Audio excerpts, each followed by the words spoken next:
I guarantee you, if black people begin to communicate once again and not be on no funny stuff, not be isolated, and not isolate ourselves, we'll be okay. If these children get off those video games and go outside like we used to be outside. Yeah, that's a big part of it. And get some sunlight. That's a big part of it, yeah. And get out of that phone and all the social media and all the video games and they go outside. Active. Yeah. The children will be depressed. Because if you look at it now, there's a lot of young people depressed. But why? That's the majority. Why? It's a problem. It's what a lot of it is what you just said. Yeah. They ain't going outside. They ain't getting enough sun, enough vitamin C. Not enough physical activity, enough fresh air. No fresh air. No, they ain't even putting their bare feet on the ground. Yeah. Interaction with other people. You know, it's very limited and it's having a very detrimental effect what it's doing is on our youth. It's causing their life. It's cutting their lifespan.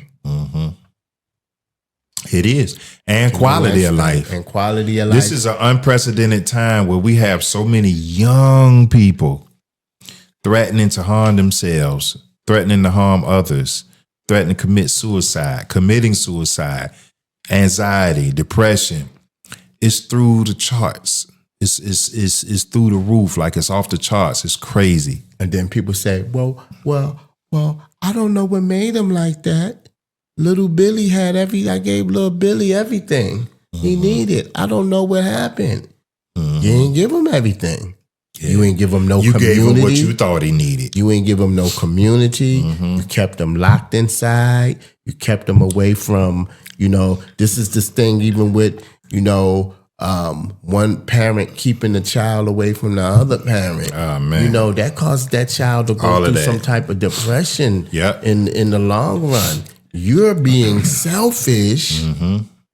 It's going to hurt that child. Because you're cutting off the communication with their other lineage. It's not, and those ancestors, you're upsetting those ancestors because and you taking away from that child's balance. Like, this is real deal. And you thinking everything is okay, but that child may be getting ate up inside. It's like, this stuff is real. It's like the community is lost. And so you wonder why there's so many depressed people in the African American communities.